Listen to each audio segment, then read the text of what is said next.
Brainiacs. Oh, what are you doing? Oh, hello. my God. Episode 782. How are you, friends? How the heck are you? How are you, Suze? Great. I'm Yeah? so good. How's it coming with our writing of the One Hit Wonder? It's going great. It's Good. going great. We're still in the research and development phase, of course. Yeah, I totally. I mean, it's still January, February. We're still early in the year. It's still January, almost February, but you know that phrase people say, people overestimate what they can do in a day and underestimate what they can do in a year. Wow, I have not heard this before ever. Yeah, like I love it because I think of it all the time because I noticed like a lot of people are like, here's what I'm going to do. They're like bull out of a gate. They think they're going to get all this stuff done and then it's sunset. Right. And they're just like, wait, I didn't. And they kind of quit. But like if you apply, slow and steady, by the end of the year, you're getting a lot done. Yeah. So That's good. That's what we're doing with our One Hit Wonder. I'm super excited for the documentary about USA for Africa, We Are the World, because, it's the model. Yes. It's the model. I'm telling you, it's so good. I keep, it's changed the way I'm listening to music now because my mind is going like, oh, this is a One Hit Wonder. Okay, what are the elements about this song that we need to... I know you're kind of joking, but like you for real should be like... Susie, I'm not joking. Yeah. I know you think that I'm joking, but this is so funny because now that you said that, floodgates are open and now you're going to get all of the messages and all of the ideas that I have. Food for thought for real. Right. Because we're just brainstorming, right? And nothing's a bad idea. So I had seen some other song that like went viral and I'm like, oh, I should send this to Susie. Sarah. There are elements of this. And then I'm like, no, she'll think that's silly. But what was I thinking? Well, maybe because you probably think I'm kind of joking about the One Hit Wonder. I don't think you're joking. Okay. Then you should know that I need all data and insight that you have because just like when you said you should do it like We Are the World style, that was genius. I mean, come on. It's my own idea, but I'll go ahead and say it. Genius. Anyway, what about you? How's stretching? I really do think... No, I'm doing great with that. It. I'm stretching. I'm doing that. But I really do think that was not what the universe heard. Because it took some leeway, huh? Yeah, I'm having to stretch myself out of my comfort zone. This is not what we wanted. No. I meant literal stretching. It is... when you said we overestimate what we could do in a day and we underestimate what we could do in a year, like sometimes I run into the problem where the things that I have to do don't really take that long or that much to do, but there's a lot of emotional energy that has to go into it. Like, it may be like following up on some phone calls that I need to make or, whatever, but it's like, it's emotional energy that it takes. And so in my mind, I'm like, oh my God, there's going to be so much stuff to do. And then when I just cranking out, I'm like, oh. I've noticed this about you. Hard. But I think it is like a problem with your just basic personality. Like that's the downside of being very emotional and expressive and all that is that I feel like you must be so tired at the end of the day just from reacting. All the time. And just the emotion of everything. It's nice to be dead inside like I am because I really do think that I shave off a lot of energy. Like I have to work really hard to get to that baseline of it's got to be from being in fight or flight, like being in that survival. Yeah, you're in survival mode all the time. And so I have to work really hard to like bring that baseline down. Right. And when you're already dead, you don't have to survive. Right. No problem. You're like emotionally numb. Yeah, that ship has sailed. Yeah. So I feel like it's good. I feel like I'm pushing myself to train my brain into learning that these things don't require as much emotional energy as I believe that they do. Mm-hmm. And I saw some video online that was like an ADHD brain sees 2 times now or later. Mm-hmm. And, if it's not now, it's then, and and I don't have to deal with it. It is so true. Right. I don't know. So this year is definitely pushing me out of, like, making me stretch in my comfort zone, out of my comfort zone, I guess. But it's not necessarily the worst thing. And okay, well, I'll keep checking back. But in the meantime, just keep doing the old stretcheroo. Oh yeah. We're still stretching. We're still. Do you feel like more limber in any way physically? Yes. Yes, okay. I do. I do notice a difference in my posture and because I've been using that neck thing, like neck traction thing. And now I'm hyper aware of people who aren't practicing good posture. Yeah. And I was watching, this new show I'm obsessed with. Feynman's in trouble. Some very Jewish first name is in trouble. And Fleischman. Thank you. I'm like, the word reminds me of like a sex toy. Fleischman. I thought you were to say like a bagel. No, it sounds like fleshlight. Oh, okay. Got it. Sounds like a sex toy. Like, I don't know. I can't get past that. But yeah, it's a great show if you haven't seen it. But he's got the worst posture. That main character, I can't remember what his name is. I'm watching him walk. It's like a side shot of him walking in the street.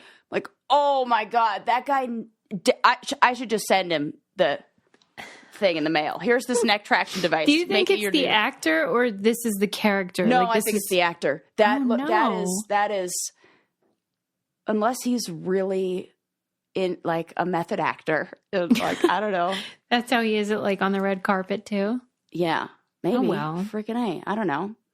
Well, we could all stand up straighter. Yeah, I think it's good. I'm noticing a difference. I want you. Do you think you'll be able to do a split by the end of the year? No fucking way. Oh wow. Okay, low bar lifestyle. Yeah. Well, here's something that I learned, that I had always like really been proud of the fact that I got a high score in the sit and reach. Do you remember that test you have to take in elementary school where you sit and you like reach forward? I definitely did not do that. Okay, well, we had to do that when they did like the national fitness exam. You have to like the hang Christians from a didn't bar care. That's right. Jesus was coming like the next week. We did not have to. Yeah, well, we did, and they did this thing called the sit and reach where you put your feet flat and like they put this box on.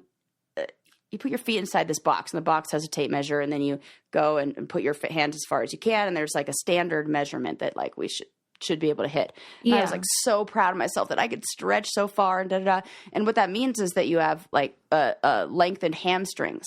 But I'm learning as an adult that there's a like some people ground. Just can't. Well, you can be overstretched. You can have stretched your hamstrings to where like so much and stretched in that particular way. Yeah. Like, where now the overstretching of the hamstrings creates some hip problems, and it can create problems down the road. So you almost have to do more moves to shorten them and not over accentuate them. So there are some muscles that I want to lengthen, but when it comes to ones that have been overstressed and overstretched, I don't want to work my hand. That is shocking information. Yeah, I thought so too. I'm so upset right now. That you can be like overly flexible in a certain area that then causes problems. Oh my God. Like those people on like America's Funniest People or whatever, where they would like put their bending in half. Yeah. Like they are probably ruining the day. It's here where we need Newton's third law of like every equal opposite reaction. Like, is it fine if all the muscles are in balance, and if you're like, I don't know, some fucking contortionist, but if you have like tight hamstrings or tight, I don't know, quads and then these overstretched hamstrings, then you got to do work in the other direction. You just can't win. I'm telling you. No, you can't. And if you, I keep thinking of the fucking phrase, this is turning into an old lady podcast. I keep thinking of the phrase, if you don't use it, you lose it. It's true, Sarah. I mean. Yeah. You gotta move. And you got to think too. It goes for the brain. I'm not telling you. I'm telling certainly. No, please. People. we know. Well, I'll tell you what is good for you, and that is the 4 Wellness coffee supplement that is changing the Butler household over here. Yeah. We are so into it. It's like our whole thing. This is like Great. I've said before that it's really helpful when you can integrate like healthy lifestyle changes into something that you're already doing. Like it's just a simple replacement. Yeah, like you're already drinking coffee. You're already drinking. I'm drinking coffee every day. Just put a scoop in, and it's like reduces caffeine jitters, increases your collagen, supports fat burning with the power of the good stuff. I mean, what else do you want? Key ingredients: L-theanine, collagen, MCT, cinnamon, Himalaya salt. It's tasty as heck. Yeah, I don't know what it is, but now I like their bites, the energy bites. Oh yeah, that's great. I'm obsessed with those. Mm-hmm. Those are great. Superfood focus bites. They're brownie bites. They taste like chocolate brownie, yeah. Yes, they do. And I will let anybody who lives in cold weather climates know that it has passed the cold weather test where you can take it and put it in your pocket and it does not turn into a rock hard, nightmare. Yeah. Mm-hmm. It stays nice. Yeah, it has. Then they have benefits like fighting inflammation and supporting brain and gut health. You know, I'm all about gut health. That's like my priority. So if you drink coffee, it's time to give 4 Wellness a try. Head to 4wellness.com/braincandy. Use our code BRAINCANDY for 25% off your order. Once again, that's 4wellness.com/braincandy for 25% off. And make sure you use our code BRAINCANDY so they know we sent you.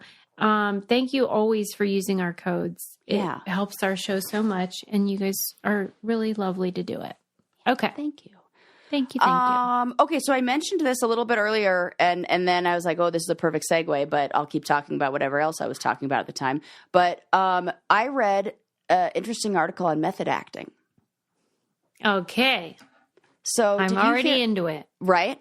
Did you hear Natalie Portman's quote on this? Have you heard Natalie Portman talk about this? No, I've heard me talk about how I'm sick of it because it's only a bunch of dudes. Yes. Oh my God. That is exactly what she said. So Natalie Portman it was interviewed and she said her quote is, method acting is a luxury that women can't afford. I don't think that children or partners would be very understanding of, me making everyone call me Jackie Kennedy all the time. Mm-hmm. What a good point that women do not get this luxury. Mm-hmm. Yeah, so I watched the recent Dave Chappelle comedy special, Against My Better Judgment. Given, oh goodness, I haven't watched it yet because I feel like it's going to be. It's not worth it.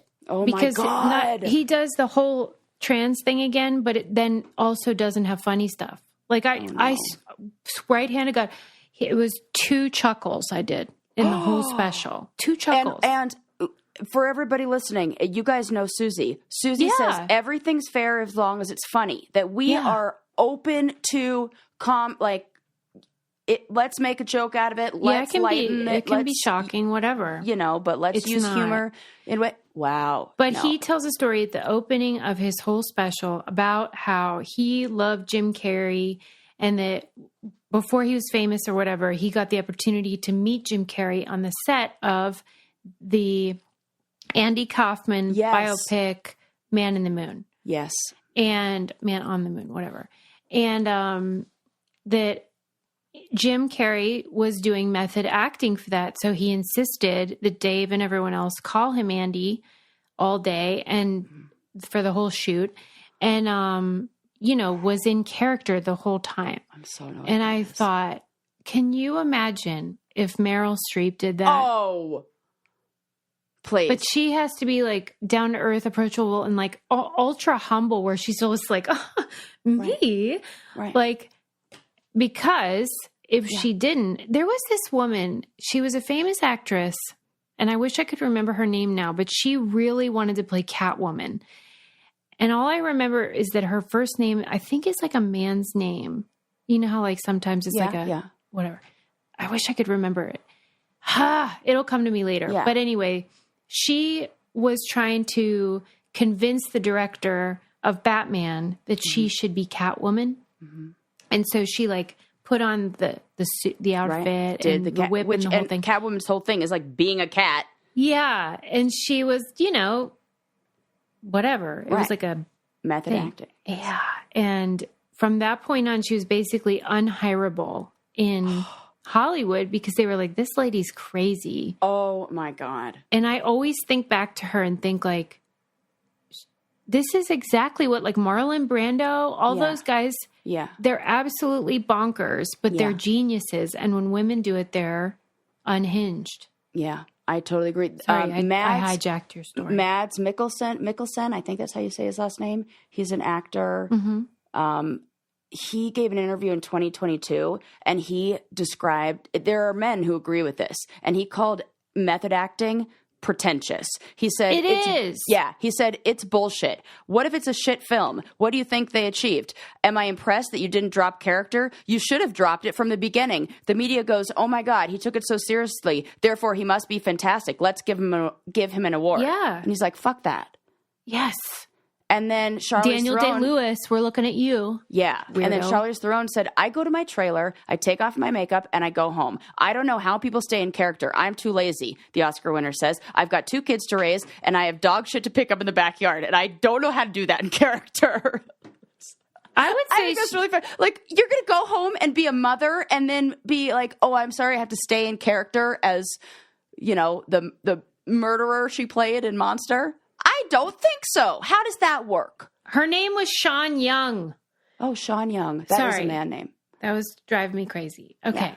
Yeah. But but I think Charlize is being self-deprecating by saying I'm too lazy, because don't say that, because you're not actually. You're just, that you wouldn't be permitted to act like a lunatic. Yeah.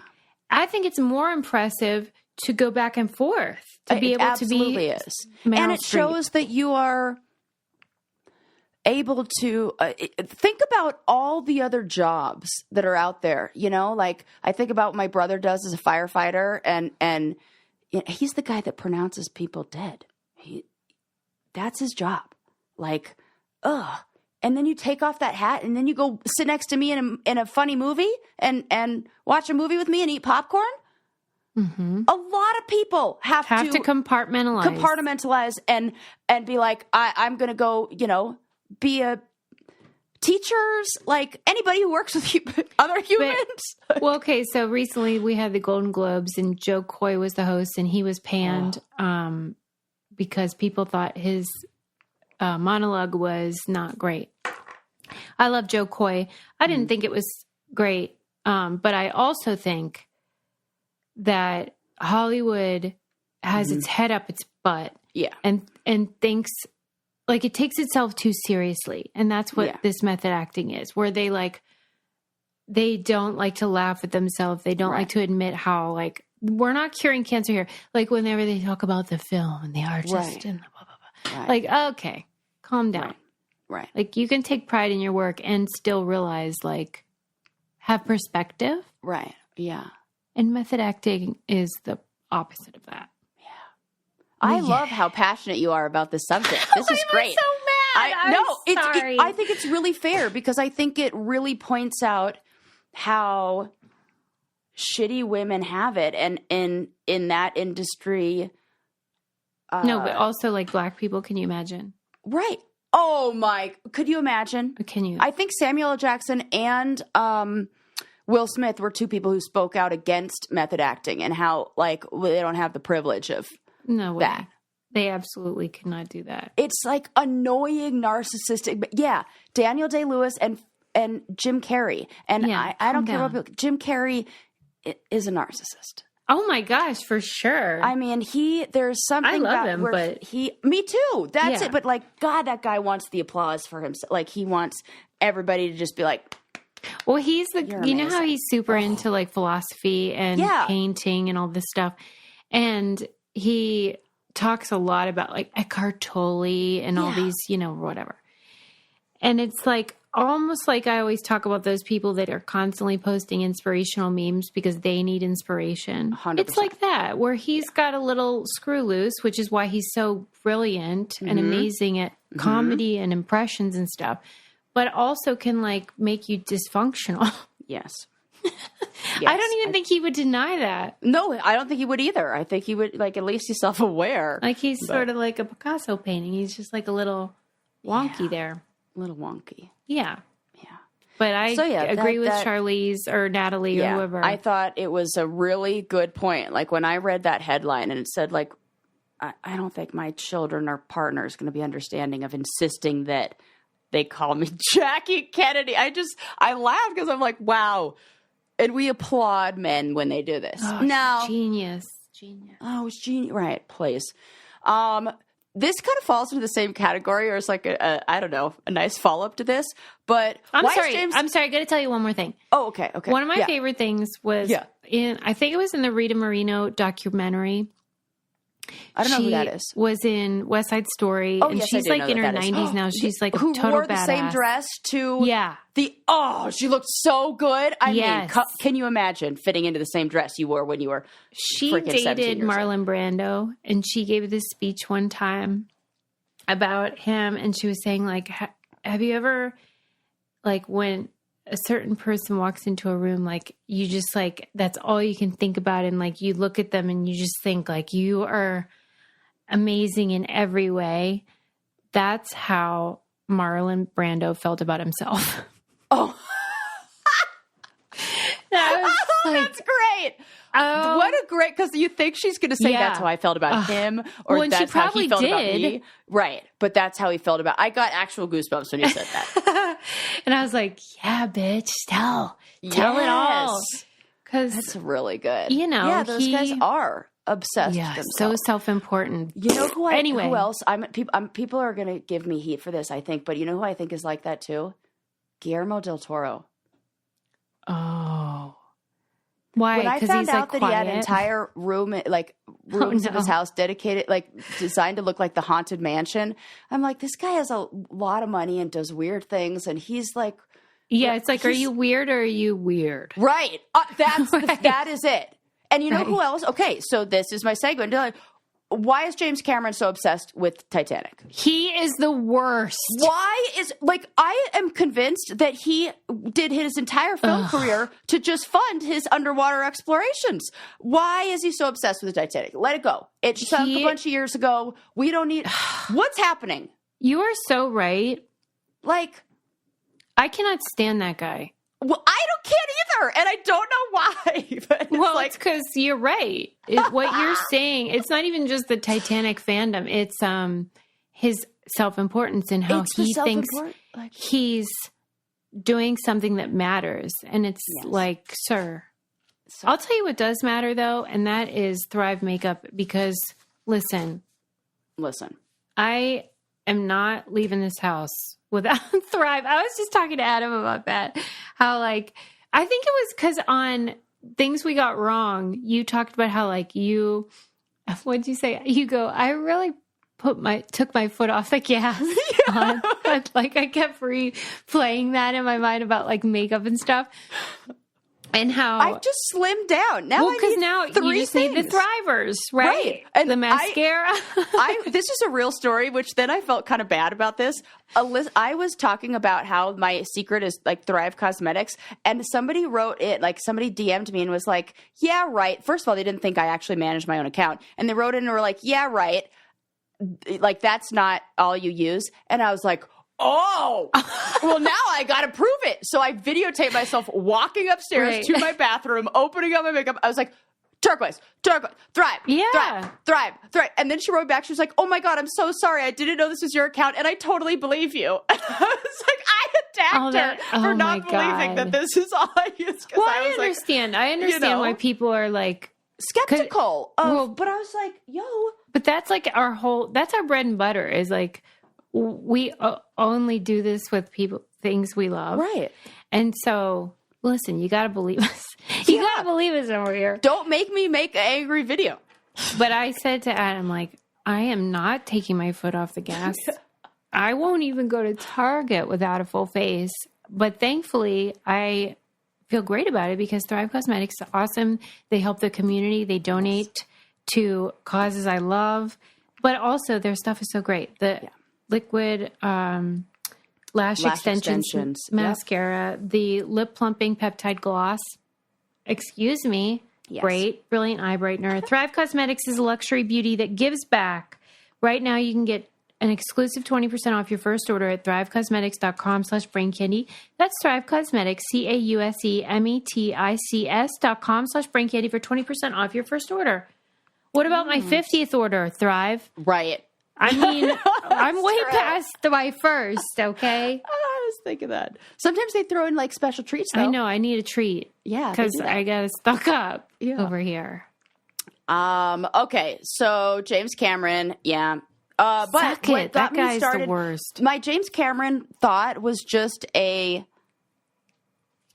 my episodes are really just a string of ADHD stream of consciousness, because it's like, found out this, went deep diving, thought, no pun intended, then got connected to this story, which led me to this story, which led me to this story. So I feel that way too, though, Sarah. Right? I feel so lucky that we get to do this show because I know that you know. It's a completely useless skill in every other. Well, I know, but like I know you can relate to this, where Yes. like you really do start to connect dots. So much. Yeah. And I know our listeners do too, because they're like, wait a sec, didn't we talk about something like absolutely it connects the dots? Yeah. I mean, But when we're most people studying have to, mantis like, do shrimp other stuff. eyeballs and then learning about endangered species that are getting $0 like, But that's why people need to keep using our codes, because this is like all we have over it here. is, and it's very important. Okay, so do you want to know why they have never found any bodies aboard the wreckage of the Titanic, or have you ever thought about why we've never discovered any bodies? I mean, I thought those fish ate it. Well, so fish, that's kind of some people's arguments of like, oh, fish and other organisms like deep sea scavengers, go through shipwrecks. But you'd think maybe we'd find bones. Yeah, you we'd would find think something. Yeah, you would right? think you'd find some skeletons down there. Right, you'd think. Well, this is interesting. The reason why they haven't found any is because the Titanic is at a depth that's below 3,000 feet. And once you Yeah. pass below that, it's a depth that they call the calcium carbonate compensation depth. So at this depth of water, deep sea is under this they're undersaturated in calcium carbonate, which is what bones are mostly made of. So the bones are basically dissolved and absorbed into the ocean because of the Immediately? undersaturation of calcium at that level in the ocean. Are you telling me that like it's right then when they sunk, or are you telling me over time? I would imagine it's over time, but that starts very quickly as soon as they reach that depth of below 3,000 feet, and then it Just start wasting away. yeah. Bones, like I never thought about that. Like, yeah, why don't we have like a bunch of fish bones like everywhere? Oh, you mean people bones? People bones, fish, but whatever. I don't know. yeah, Things in the you're ocean, right. Any like a whale, bones. like any. There's a lot of whales that you're have right. died, and then like I guess we don't like thought find a maybe there whale were bone. And we're like, whale ooh, bones. what's this? Mm-hmm. Like you discover dinosaur bones. They're done. They're gone. They drop below a certain depth, and then the ocean just like reabsorbs it. That's wacky. Yeah, that is. I don't love it. I don't love what goes on down there. Susie, It's a little ever too since mysterious. You sent me the interactive scroll through. Yeah. I think it was National Geographic or something like that, where The it was. tweet. Mm-hmm. It's a tweet that you could scroll through on your phone, and it made it so. It was like to scale, I guess, for that scrolling of the actual depth of the ocean and the different layers of the ocean. I was scrolling for so long, like I started to get anxiety. Like I started to feel that like, I'm not very uncomfortable with this. Like when they do like the zoom out on the earth, like zoom out, zoom out, zoom out. And there's a certain point where you're like, I can't fit all this into my head anymore. This is too much. I can't. I mean, that's how I feel also with just like the money that a billionaire has. Absolutely. And then, because the limits You can't even comprehend the amount of wealth. Conceptualizing it mean that they get away with more because people don't realize how fucked up. I saw this tweet that was like, if an animal, like a raccoon, just like hoarded steaks or garbage we would study it. And all the other raccoons would kill it. Yeah, like if they'd be like, that's a threat to the rest other of us. raccoons starve just to keep its stash, we would be like, this is pathological. But when humans do it, we put them like on the cover of Time. Oh my God! Like, oh, Elon. Susie! Yeah. Oh, fuck. Why do you keep telling me things that are going to keep me up? Like, I know. This is why I'm dead inside, though. Welcome. Help. Oh. This didn't happen naturally. There's no other animal there's nothing else that I can think of that would do that to the point where it goes against survival. It goes against survival. Right. We would kill that thing. Yeah. For no reason. For a fucking yacht. Yeah, you already have food and stuff. Yeah, it's pathological. It is. And it's one thing to turn a blind eye, but it's another thing to like act like they're great, which is what we do. Okay. I love it. All right. This is a real downer. Yeah. Well, this is going to be another one that might be something. No, why? It's just going to make us go, what? You definitely are going to say, why the fuck are we doing this? Do you know, or have you heard the history of the marathon race? I'm mad about it already. It's great. Okay. No, it's not. It's not great. It's great that you're mad about it because I know that you're going to hate this even more. And it just like brings me joy to like also share in our frustration with this thing. Well, maybe other people can get mad too. Yeah, that you will. And this is great. Okay. So as you know, marathon distance, official distance of a marathon, 26.29 miles. I know. Yeah. History of the marathon dates back to ancient Greece. So according to the legend. I know this part. Marathon originated in 490 BCE when a messenger ran from the city of Marathon to Athens to deliver news of the Greek victory over the Persians in the Battle of Marathon. And he ran this whole distance without stopping and then collapsed and died. Yeah. In giving the message.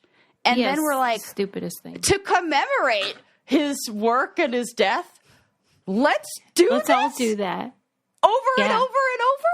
Yeah. When I heard this, I was like, you gotta be fucking kidding me.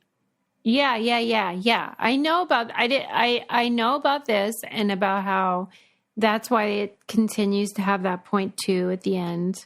That like and they've now changed it. In 1908, the distance of the marathon was standardized to 42.195 during the London Olympic Games because it was chosen to accommodate the royal family's request to have the race start at Windsor Castle and finish in front of the Olympic Stadium.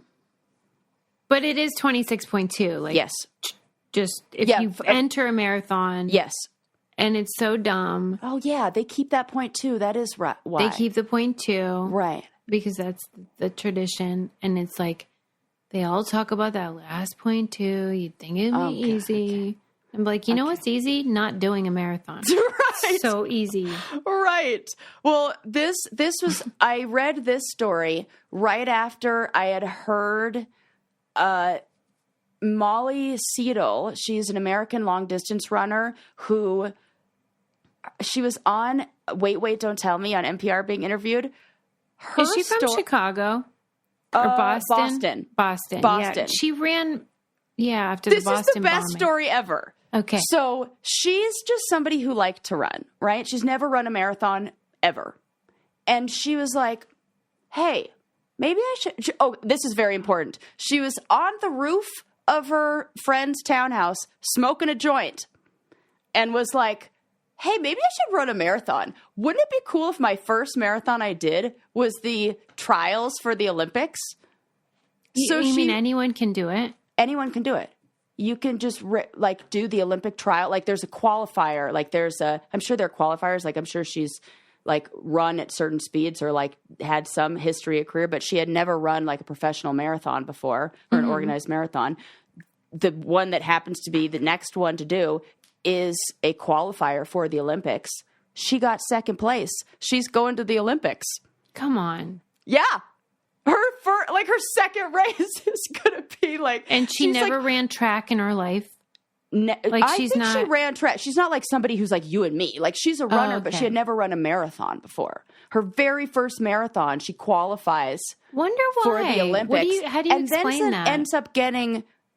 I don't know if this was in the...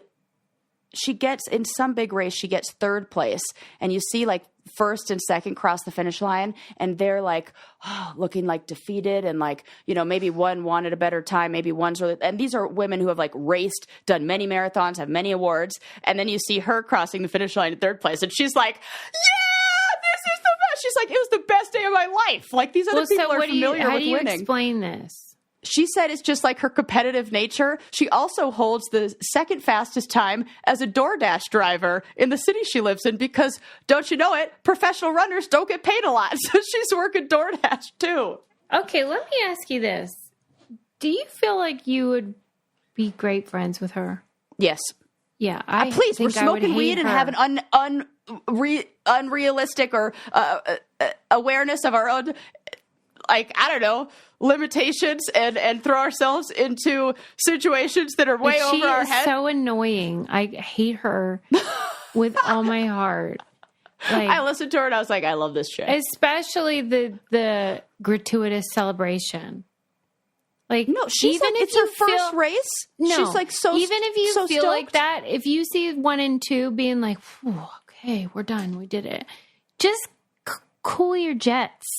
No, it's lady. Like crossing the finish line. Like, she's smart. I think it's good to cross the finish line with a smile on your face. Usually bronze doesn't rub anything in. They're like, first place may. Second place is like disappointed she didn't get first place. Underdog. Yeah, I think the person who's never run a marathon ever before, who like qualifies for the freaking Olympics, and now she's like doing another. I love it. I'll tell you what I love, and that's kitsch. Because this stuff, what did I say on Instagram the other day? They have my number. Every time they come out with a collaboration or like the Barbie a collection, one is so I'm like, cute. oh, for Pete's sake. Now I got to get this set of scrunchies or whatever. They have heatless roll. Look, see all so that cute activity in my hair? That's from the heat. You do have like a Barbie bun going on, like a Barbie pony going on, it's you know, with like the cutest look with this stuff. They're silk. Heatless rollers. Yeah. They have the scrunchies, the silk pillowcases. They're keeping our hair safe. That's right. That's how we're getting these curls nice and long. It's a jungle out there. Heat damage, it's for the birds. And they have the rice water shampoo bars. Highly recommend them. Love them. Great for travel, but also just great for your hair. Right now, Kitsch is offering you 25% off your entire order at mykitsch.com/braincandy. That's right. 25% off anything and everything at mykitsch, kitsch.com/braincandy. One more time, mykitsch.com/braincandy for 25% off your order. And their prices are awesome at full price. So, yeah, with a bargain, it's like, if you keep saving money like that. Love it. I love her. But I don't love marathons. She's the worst, Sarah. Why? She's a rubber inner. She's not a rubber inner. Okay. She's not rubbing it in. We're just talking the moment she crossed over the finish line. She had a smile on her face. It wasn't smug. And the other two looked like, she's like, yeah, those other women had run 1 million races before. They have trophies. They have medals. This is my first race. Right. I'm she just can be jubilant. What? All right. I'm so stoked to be here. Like, best day ever. Fine. Like, I think I'm team. This is the one marathon I'll allow. Like the stoner chick who was like, I could probably do that. And then does? Please. I guess I feel like I'm just skeptical. Like, it's myth making where she never ran a marathon, but she's done like half marathons. She's run on the track team. She knows she's good at it. She's just like never applied herself. And so now she's like, what? I'm going to the Olympics. I didn't even try. We all know these people, but like the truth is they're trying. Sarah accuses me of this. She says I'm like a duck.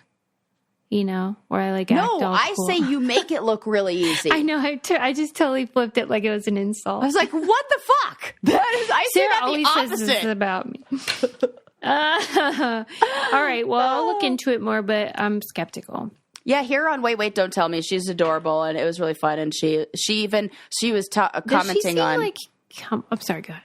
No, she seems very down to earth and very like I can't believe what the big deal is. Why are you even interviewing me? I'm like regular. Yeah, she's like that. She's like, I'm a DoorDash driver. Like, that's nice. All yeah, right, she's very humble, very down to earth. And she was interviewed about how Taylor Swift runs for 3 hours on a treadmill while singing to train. And this chick, Molly's like, why would you do that? Why would you ever run 3 hours on a treadmill anywhere? Like, that sounds awful. Like, she's very much like that. I have read this about Taylor, and I have seen like the side-by-side video to compare like when she didn't do that to now, and how she's aerobically stronger and all of that. And that's cool. But there is this myth making, obviously, with her. I mean, I forget her publicist's name. It's like some weird Tree Payne or something, some weird name. But that woman is a genius. Genius. But I feel like Pink is also very into this myth making. When she was on 60 Minutes, she made her like vocal coach stand on her stomach while she was like laying flat on the ground. Yeah. And then she like belted out one of her songs, and the coach was like, "Oh my God." And Pink was like, "I know, it's just whatever." And I feel the same way about Tom Cruise and doing his own stunts. Well, you said it. That is on a whole different level. Every time I went to a movie theater and they did a 10-minute like whole behind the scenes of the making of this stunt. It was like kind of an ad, I think, or trailer for the Mission Impossible film, but it wasn't really set up like that. He's king of the myth making. Wow. Yeah, because his is more. I know it's more exactly important than just a movie. It's about his whole Xenu lifestyle. Right. Don't look over here. Look at how I'm jumping off this helicopter. But he is saying, look over here, though, too, that he's trying to say that the Scientology is why he's so really capable. And I feel like it was a distraction of like, look, I'm proving that how manly I am. Well, yeah, but it's like mind over matter. Like, I'm not gay. Look, I fly a plane. Yes, that's what I'm getting to, where it's like, I don't want to say that gay guys don't do any of those things, because they do, but not according to Tom Cruise, apparently, and his PR there's people. There's a lot of like entrenched weirdness that is like overcompensated with this stunt thing. Right. We get it. Instead of like doing another Mission Impossible, just join the military. Call it a day. Like just go become like do a sniper, like, whatever. Do whatever. Don't. This is weird. I just think it's weird. So. You're still making a movie. Calm down. Yeah. Yes. This is our theme of this episode. Calm down. Calm down. You're still making a movie. Calm down. We're not impressed. Okay. This is something that we can be impressed with, though. Okay. I'll be the judge of that. Yeah, you'll be the judge. This is something that would definitely convince me to change. I don't know if it would for you. We'll see. It started a while back, I think in about 2020, maybe 2021, right after the pandemic. But New Zealand saw a big dip in the number of people that were recycling. And they're like, what the heck is happening? We got to do something. So New Zealand started putting gold stars on the trash bins of people who properly sorted their cans and bottles. And the amount of material that was recycled increased from 48% to 80%. This is crazy. There have been 155,000 bins that have been spot checked by this compliance staff, and 26% of those received this gold star for excellent recycling, while 61% have been given an education notice. And it seems that as soon as you give somebody a gold star or an education notice, they're like, what? My neighbor got a gold star? I can't have this. And they start recycling more. I mean, I have so much to say. Yeah, let's hear it. I mean, on one hand, it's great because they're essentially doing what social media and like tech bros do, where they are leveraging the weaknesses of the human psychology. Liking and comment and share kind of thing. They're basically doing that.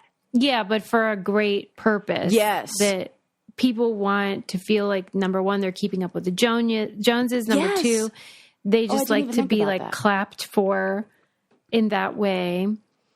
So that's great that they're doing that, but it is so annoying that we are so stupid. So easily. And 246 bins were removed because they were really bad at it. They were just putting garbage in there. Yeah, and what ended up happening was people came to visit the council and signed an agreement to sort their recycling properly in the future, and then they got their bin back. Good, yeah. That takes a lot of labor, though. It does, but I think it's one of those things. So I read this report on, I think it was in New York City, and they put a whole bunch of police in the subway station to catch people who were jumping the turnstiles or whatever they're called.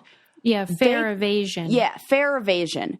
They ended up spending, I think it was $1.6 million in overtime for these cops, who then stopped what would be the equivalent of $1,000 something in these fees. So to lose $1,000, you paid $1.6 million? That doesn't make sense. So I'm wondering if where the cost would be. Is this one of those things where putting a bunch of people out there, are we putting the energy into the wrong place with sorting out a bunch of crap that shouldn't be sorted, or should we use those funds to on gold stickers on people's trash cans? Yeah, right. That seems more effective. I'm glad that it's working. It's working. I'm mad that it works. Right. Because we're so dumb. We live in a townhouse where we line all of our trash cans up next to the 8 other units that are in here. Mm-hmm. And if I looked out and 3 or 4 of those had a gold star on it. Oh my God. Sarah would be, she'd paint her whole thing gold. Oh, please. Her whole garbage can. I'm going to turn my house into the neighborhood recycling center just so everybody knows that it's not me. Remember how mad I got when somebody put a sign on my door that said pick up after your dog? And it wasn't, I knew it wasn't me. She just killed her dog. She was like, I'll show you. My dog's not even alive. Right. Now what? So there. Right. Oh my God. I think there is something wrong with my brain though, because I do feel like I have, I'm broken because the exercise app that we use, which by the way, they don't sponsor us anymore, but I wish they did, Copilot, because I still use it every day. But they have a thing where if you work out a certain number of times, then you get a thing where if you miss a day, it doesn't break your streak. Yeah. And they were telling me this, I was going to be so stoked. And I'm like, you don't get it. I'm still doing it. I have a problem. Uh-huh. I'm not in it for this streak. I can't imagine being oh, that's me. Oh, I need this streak. I need a visual representation of Eli's Why been all wouldn't about. that be your muscle? It doesn't work like that. I don't know. I can't. No, you're normal. It feels later, sense. not a right now thing. Okay. Eli's been all about me getting back on an Apple Watch. My Apple Watch broke or wasn't charging right and died so what real happened? Quick. So you weren't getting the hey, you need a break or something. And my brother gave me his old one for Christmas, and Eli's like, I'm so excited for you to get that Apple Watch back on. This is going to change everything. I'm like, what are you talking about? There's let's keep our expectations realistic. This is not going to change the world or all of a sudden. He goes, no, there is a change that I see. You become fixated on making sure that you close those rings and do stand up, and you're standing up, you drink water. It has the reminder to drink water. You're better at taking care of yourself or having the reminder to do that throughout the day. Because I'll just get stuck in a hole. I won't stand up for 6 hours. Mm-hmm. That can't be good. So, yeah, I need a visual cue, even if it's something here's a gold star on your trash can to remind you to do this. Or yeah, I think most people do. And I just think it's so fascinating. But most of the people exploiting that are doing so for money-making purposes rather than recycling. Yeah, that's purposes. True. So, yeah, this is for recycling. So shout out to New Zealand. This is better. Yeah. Shout out to New Zealand. Those crazy bastards. Okay, what else do I want to talk about? Oh, this is This is interesting. Do you want to hear about bodies moving after they die or a device that lets you control technology with your mouth? Bodies. Okay. So a researcher named Allison Wilson studied and photographed the movements of corpses over 17 months. That's disgusting. She and her team focused a camera for 17 months on a research facility in Australia that was basically like the Australian body farm of like where they just watch all these dead bodies to see what happens. For the entire 17-month duration, the corpse continuously moved. The whole time. What was it like on? I believe a slab? I think they had different ones. So there's slab and then there's outdoors and just, like out. But that didn't, in the yard or something. Didn't matter. It's the actual decomposition internally of what's happening to the body, specifically the drying out of joints and limbs, that basically if you die and you're, laying there as a body with your arms next to you, as your inside, those tendons and ligaments, everything start drying out and shrinking, your arms go up like this and you end up with your arms out to the side. They said arms went from being down to the side to fully extended over 17 months. No. Yeah. Isn't that crazy? Yeah, I don't like it. And they're not sure they think that the movements are related to the process of decomposition as the body mummifies and the ligaments dry out. Okay, so they're just saying everything's drying out, so obviously it's going to keep moving. Position will change. Right. But why is it all going north? I think it's because a tightening. Have you ever, when you're a little kid or, anytime you go get a massage and they massage your arm and they hit that certain ligament or you could press that certain ligament that make your fingers close, Mm-hmm. That feels like out and then closed because you're tightening it. You're shortening the rubber bands in there that are pulling everything in. So I can see from the shoulders this getting tighter. That's wacky. Which then makes me think about the position that all of zombies are in every zombie movie. And they're ooh, with their arms straight out. And you're like, okay, that's scientifically accurate. That tracks. That looks like, it's not like Disney with the ostrich head in the sand thing where we're How come it doesn't happen with animals really, this seems like those guys curl up. I want to do that. Maybe, well, because think about how the muscles in a dog, it would be, their limbs would probably go like this. And when you see mummified animals, they're always if they tucked in. Yeah, I know, but that's why why aren't they do you think maybe their arm went like this? Aww. They used the word. Okay, it says I've never seen a dead dog. Akimbo on their side. What does that word mean? AKIMBO. I don't know. I think it's an acronym.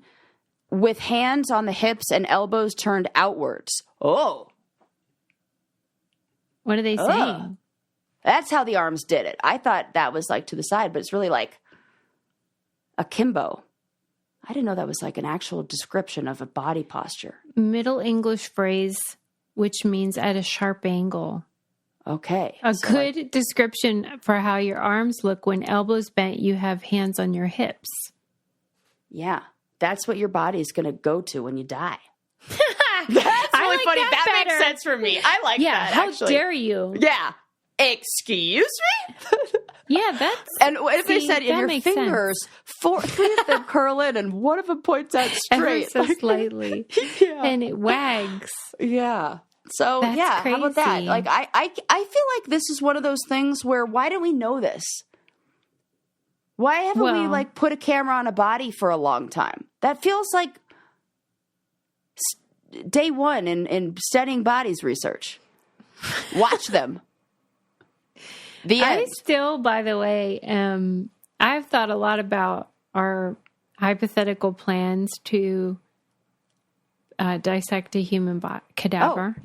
Funny you say that. I have too. I've talked to many people about this. And the more I talk about it, the more I'm like, yeah, this seems fine.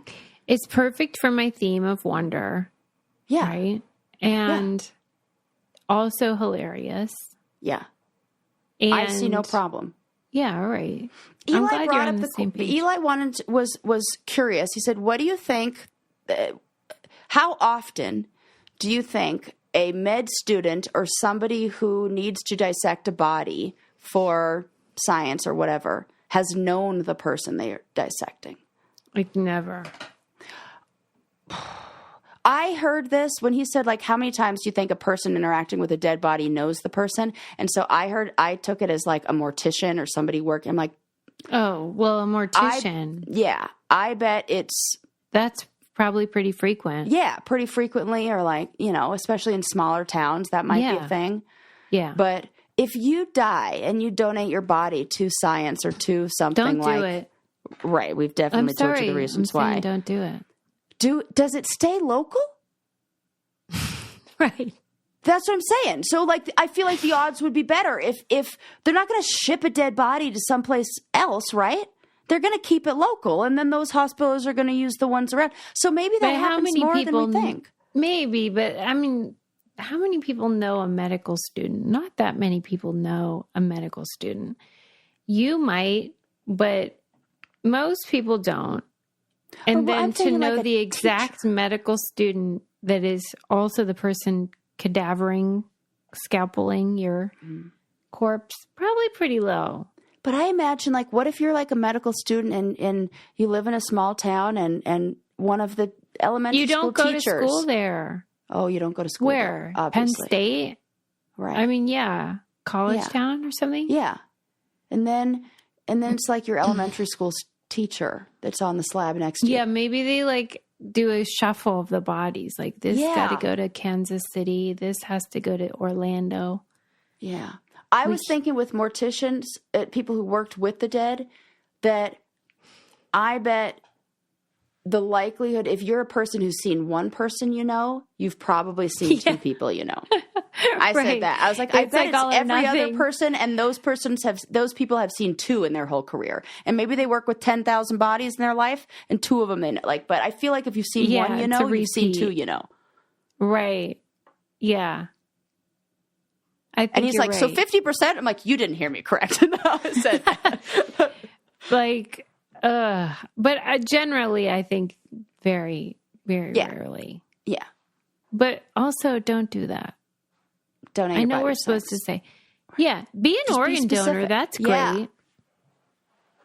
My grandma set herself up and was very specific about it. She had a little card in her wallet that said she was going to UCLA Medical Center for specific medical research and what her body was being used for. Yeah, well, that sounded great until I heard about those yoga teachers going to the hospitals and paying $1,200 to $4,500 to slice open your grandma. I said that to Eli, and he wasn't even phased, but was just like, oh, yeah, okay. I'm like, for real? Is he donating his body to science? I don't think so. Because, I feel like most people that do that have a very clear idea. Yes, they have an idea. And it does not involve yoga instructors. Oh, my God, look at this body. They think they're going to help cure cancer. Right. They are not. Mm-mm. All right. Well, that's all I got. I'll save the rest for next time. Okay, Sarah is not going to be doing this. What is this thing where these people that say, I have no desire to learn how to do the splits. What is that for? That's what I want to know. How is that equal why to do I call it doing a split and some people call it the splits? Oh, this is a good question. Because every time someone said that, I'm like, I say the splits. Why? I don't know. I actually don't know. But I would say doing a handstand, a cartwheel, but it's like the splits. The splits. Wow. I don't know. I don't like it. It feels weird. Is it a East Coast, West Coast? Is this the California thing? Maybe. I know splits? That, people that say I was online instead of saying I was in line. This is Eli and his whole family. And I think that's a New York thing. It is a New York thing. I was online, meaning I was in the line. Right. To go to the deli or whatever. Right. That really messed me up when we actually got the internet. Ask him why he says online instead of in line. Right. I'll ask I him. want to know. Okay. Because I do think that must be regional. I hate it. I hate splits and online. I also hate method actor. Hey, do you see that thing at the end of the year when they do the compilation of Howard Stern, all the things he hates? No, I haven't. Oh, I would love this. We should do that. It's just like, I hate, and throughout the whole year, then they also do what he loves. But it's like the same as me. Like, I love my bed. Like, it's like just stuff that I love like two people. Yeah. But it's very relatable. Okay. We hate method acting. Hate James Cameron. We hate like people's obsession with the Titanic. Billionaire hoarders. Definitely. If you were raccoons, we'd definitely murder you already. We hate the lady that qualified for the Olympics without trying. I mean, I love her, but Susie hates her. I love her. I'm going to try to get her on the podcast. Do you love in general people that have like either put no effort and make it far or claim to put no effort and make it far? She does not claim to put no effort. She says she just has that no quit, like, if I set my mind out to do something, I'm going to do it. But what's the point then of saying, like, I've never run a marathon if your whole I think thing she was saying, she was like, I'd like to run a marathon. That's a goal I have. What's the next one I can do? Hey, it happens to be this one. Wouldn't it be funny if I did that one for my first one?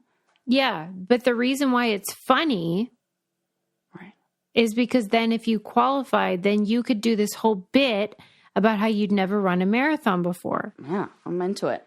You love it. I do. I hope, please, for the same reason I love Cool Runnings. The reason why that is different is because they're not going on NPR being like, can you believe it? We'd never bobsledded before. It's inherent because you're Jamaican. Right. Yeah. She's being like, can you believe it? Meanwhile, she's like a track star. Yeah. Long distance like runner. collegiate. Right. What if she's like, I've run hundreds of miles before, just never 26.2. It'd be like if I started a new podcast and then it won some award and then me being like, can you believe that? I've only done one episode of this podcast. Oh, right. Well, but I did like fucking 10 others. Right. Okay, like, that's what this what feels are you doing like. Leaving this podcast and starting a new one and getting awards for it? Even hypothetically, you have PTSD. Yeah. What are we doing here? Why are we doing this? Sorry. Bad example. Okay, moving on. We also hate Tom Cruise. But we love New Zealand for recycling. But yeah, we do. We hate how humans are so stupid. Yeah. There you go. You've heard it here. Okay, good job, everybody. Thank you for using our codes, for being a patron, supporting us. We love you. We love you so much, and we'll see you next time. Bye.